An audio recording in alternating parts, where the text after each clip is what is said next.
আসসালামু আলাইকুম প্রিয় দর্শক, অন্য মঞ্চের আলাপচারিতায় আপনাদের সকলকে আমন্ত্রণ জানাচ্ছি। বাংলাদেশের রাজনীতিতে এখন আলোচনার অন্যতম কেন্দ্রে আছে ত্রয়োদশ জাতীয় সংসদ নির্বাচন। একদিকে বাংলাদেশের অন্তর্বর্তী সরকার নির্বাচনের প্রস্তুতি নিচ্ছে বলে দাবি করছে, অন্যদিকে নির্বাহী আদেশে 16 বছর ধরে ক্ষমতাসীন আওয়ামী লীগের কার্যক্রম নিষিদ্ধ আছে। নির্বাচন যদি সত্যি ঘনিয়ে আসে তাহলে দেশটির সবচেয়ে পুরাতন দলটি কি করবে, এমন প্রশ্ন রেখে গণমাধ্যমে কিছু প্রতিবেদন প্রকাশিত হচ্ছে। আওয়ামী লীগের অভ্যন্তরীণ কয়েকটি সূত্র দাবি করেছে, অধ্যাপক ইউনূসের নেতৃত্বাধীন বাংলাদেশের অন্তর্বর্তী সরকারের বিরুদ্ধে মাঠে নামতে যাচ্ছে দলটি। 3টি ধাপে দলটি দেশে ও দেশের বাইরে সংগঠিত হয়ে কাজ করবে। প্রথম ধাপের অংশ হিসেবে চলতি আগস্ট মাস থেকে আন্দোলনে নামার জন্য তৃণমূলকে সংগঠিত করার দায়িত্ব পেয়েছে দলটির শীর্ষস্থানীয় নেতারা। এ লক্ষ্যে বাংলাদেশের সাবেক প্রধানমন্ত্রী ও আওয়ামী লীগ সভানেত্রী শেখ হাসিনা দ্বিতীয়বারের মতো দলটির নেতাদের সাথে বৈঠক করেছেন। 7 আগস্ট বিকেলে দলের 6 নেতার সাথে দিল্লিতে নিজ বাংলোতে এই বৈঠক অনুষ্ঠিত হয়েছে। এর আগে গত 31 জুলাই শেখ হাসিনা প্রথমবারের মতো দলটির 6 শীর্ষ নেতার সাথে বৈঠক করেছিলেন। প্রথম দফায় বৈঠকে অংশ নেয়া 6 শীর্ষ নেতা 6 আগস্ট কলকাতায় অবস্থানকারী আওয়ামী লীগ ও অঙ্গ সংগঠনের নেতাদের সাথে বৈঠক করেছেন। বৈঠকের একাধিক সূত্রে জানা গেছে, বাংলাদেশের প্রতিটি জেলার তৃণমূল নেতাদের মধ্য থেকে নেতৃত্ব বাছাই করে আন্দোলন পরিচালনার দায়িত্ব দেওয়া হবে। অন্যদিকে সরকারি সূত্রগুলো বলছে, আওয়ামী লীগের তৎপরতা বাড়তে পারে এমন খবর গোয়েন্দা সংস্থাগুলো সরকারকে দিয়ে রেখেছে। বিশেষ করে দিল্লিতে বসে শেখ হাসিনা দলটির শীর্ষ নেতাদের সাথে বৈঠক করে যাচ্ছেন বলে সংবাদ মাধ্যমে খবর প্রকাশ হওয়ার পর থেকে চিন্তিত হয়ে পড়েছে সরকার। সেজন্য দলটির নেতাকর্মীদের ধরপাকড়ের মাত্রাও বেড়েছে। গত এক সপ্তাহে দলটির কমপক্ষে 1600 নেতাকর্মীকে আইন শৃঙ্খলা বাহিনী গ্রেপ্তার করেছে। বিশেষ করে 15 আগস্ট যাতে কোনো বড় ধরনের কর্মসূচি দলটি করতে না পারে সে লক্ষ্যে আইন শৃঙ্খলা বাহিনী কাজ করে যাচ্ছে বলে দাবি করেছেন পুলিশের কয়েকজন ঊর্ধ্বতন কর্মকর্তা। ফলে দৃশ্যত সামনের দিনগুলোতে বাংলাদেশের রাজনৈতিক পরিস্থিতি আরো সহিংস ও সংঘাতময় হয়ে ওঠার আশঙ্কা প্রকাশ হচ্ছে। বিস্তারিত জানতে চলুন যাওয়া যাক বিশ্লেষণ। আওয়ামী লীগের ক্ষমতা হারানো আর শেখ হাসিনার দিল্লিতে অবস্থানের 1 বছর হয়ে গেল। শেখ হাসিনা ছাড়াও দলটির সাবেক মন্ত্রী, সাংসদ ও ক্ষমতাধর নেতাদের অনেকেই দেশের বাইরে আছেন। ডেভিল হান্ট সহ কমপক্ষে 2টি বড় অভিযানে দলটির অনেক নেতা কর্মীকে সরকার গ্রেপ্তার করেছে। মব সন্ত্রাসের মাধ্যমে বহু নেতা কর্মীর বাড়িঘর জ্বালিয়ে দেওয়া হয়েছে। বাংলাদেশের অন্তর্বর্তী সরকারের পক্ষ থেকে অবশ্য দাবি করা হয়েছে, আওয়ামী লীগের উপর ক্ষুব্ধ হয়ে মানুষ এসব করেছে। গ্রেপ্তার ও নিপীড়ন এড়াতে বহু নেতা কর্মী দেশের মধ্যে পালিয়ে আছেন। দলটির সাবেক মন্ত্রী, এমপি সহ নেতাকর্মীদের একটা বড় অংশ গ্রেপ্তার হয়ে মানবতা বিরোধী অপরাধ ও হত্যাকাণ্ড সহ বিভিন্ন মামলায় বিচারের মুখোমুখি হচ্ছেন। শেখ হাসিনা সহ দলটির শীর্ষস্থানীয় নেতাদের বিরুদ্ধে জুলাই হত্যাকাণ্ডের ঘটনায় মামলার স্তূপ জমে গেছে। আন্তর্জাতিক অপরাধ ট্রাইব্যুনালে শেখ হাসিনা ও সাবেক স্বরাষ্ট্রমন্ত্রী আসাদুজ্জামান খান কামালের বিরুদ্ধে মামলার শুনানি চলছে। এরই মধ্যে গত 10 মে সরকার নির্বাহী আদেশে দলটির কার্যক্রম নিষিদ্ধ করেছে।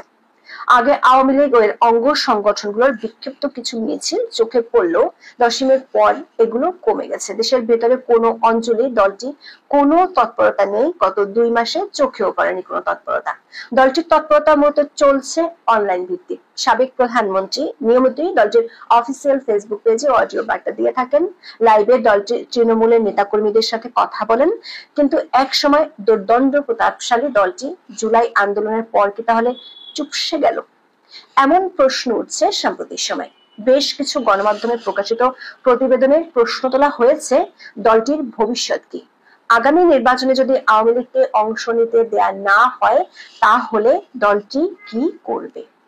এর মধ্যে গণমাধ্যমের খবর হলো, গত 31 জুলাই শেখ হাসিনা দলের 6 শীর্ষ নেতাকে দিল্লিতে ডেকে পাঠিয়েছিলেন।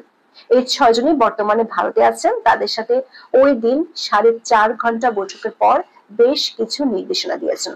শেখ হাসিনার নির্দেশ অনুযায়ী 6 আগস্ট ওই 6 নেতা কলকাতার পার্ক স্ট্রিটে আওয়ামী লীগ ও অঙ্গ সংগঠনের প্রায় 50 জন নেতার সাথে বৈঠক করেন। অধ্যাপক ইউনূসের নেতৃত্বাধীন সরকারের পদত্যাগের দাবিতে দলটি আন্দোলনে নামার সিদ্ধান্ত নিয়েছে।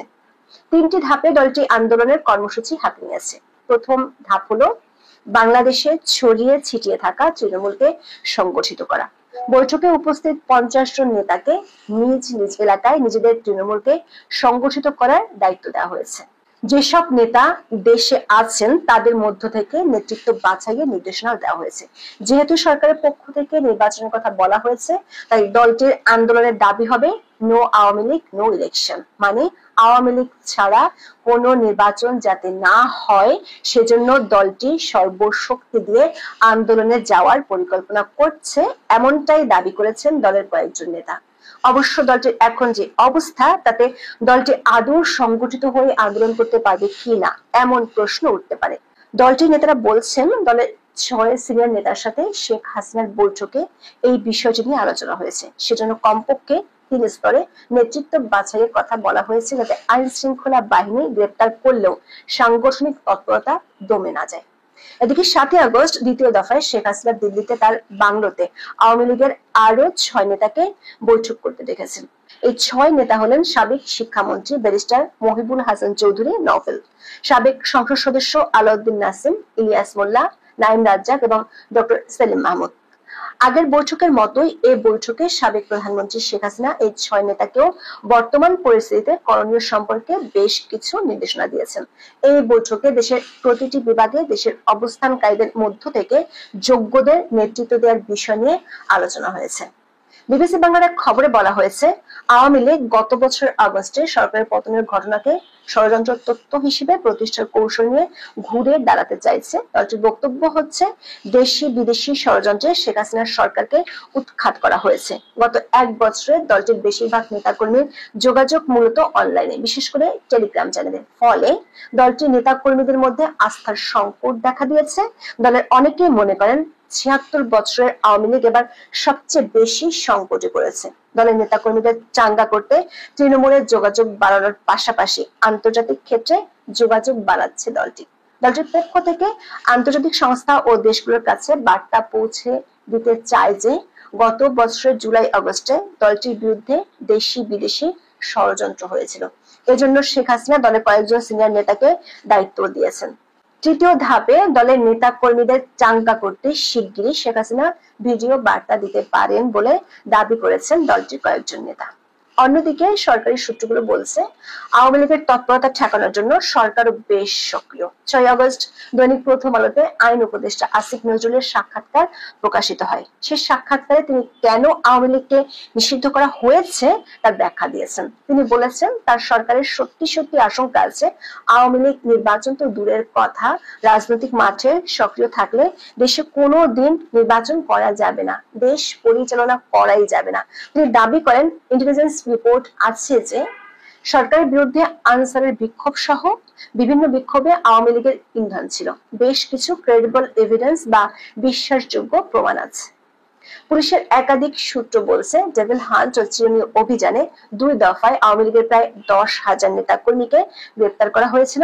মনে করা হয়েছিল দলটির শক্তি কমে গেছে, কিন্তু এনসিপির গোপালগঞ্জের সমাবেশকে ঘিরে দলটির শক্তি সম্পর্কে সরকারের নতুন ধারণা হয়েছে। গোপালগঞ্জে আইন শৃঙ্খলা বাহিনীর গুলিতে মানুষ মারা যাওয়া, অসংখ্য লোককে গ্রেপ্তার পর সরকার সমালোচনার শিকার হয়েছে। সেখানে 13টি মামলায় 15,000-এর বেশি আসামি করে গ্রেপ্তার অভিযান চালানো হয়েছে। গোপালগঞ্জে মোটামুটি ক্র্যাকডাউন চললেও গোয়েন্দা তথ্য হলো দক্ষিণবঙ্গের বেশ কয়েকটি জেলায় আওয়ামী লীগের এখনো শক্ত অবস্থান আছে। এমনকি ঢাকাতে দলটির কয়েকটি মিটিং এর খবর গোয়েন্দারা পেয়েছে। এরপর থেকে গোয়েন্দা তথ্যের ভিত্তিতে সারা দেশে আওয়ামী লীগ ও এর অঙ্গ সংগঠনগুলোর নেতাকর্মীদের গ্রেপ্তার চলছে। পুলিশ সদর দপ্তরের তথ্য অনুযায়ী আগস্ট মাসের প্রথম 5 দিনে সারা দেশে চলমান বিশেষ অভিযানে আওয়ামী লীগের 1,593 নেতাকর্মীকে গ্রেপ্তার করেছে পুলিশ। 15 আগস্টকে সামনে রেখে আওয়ামী লীগ যাতে কোনো অনুষ্ঠান বা তৎপরতা চালাতে না পারে সেজন্য গ্রেপ্তার অভিযান চালিয়ে যাবে পুলিশ। আওয়ামী লীগের একটি সূত্র বলছে, দলের তৃণমূলের তৎপরতা বাড়ানোর পর আওয়ামী লীগ তার নির্বাচনী মিত্র মানে 14 দলকেও মাঠে নামার অনুরোধ করবে। লক্ষ্য হবে এই দলগুলোকে ছাড়া যাতে দেশে কোনো নির্বাচন না হয়। এখন এ পর্যন্ত সবাই ভালো থাকুন, সুস্থ থাকুন, নিরাপদে থাকুন। দেখা হবে আগামী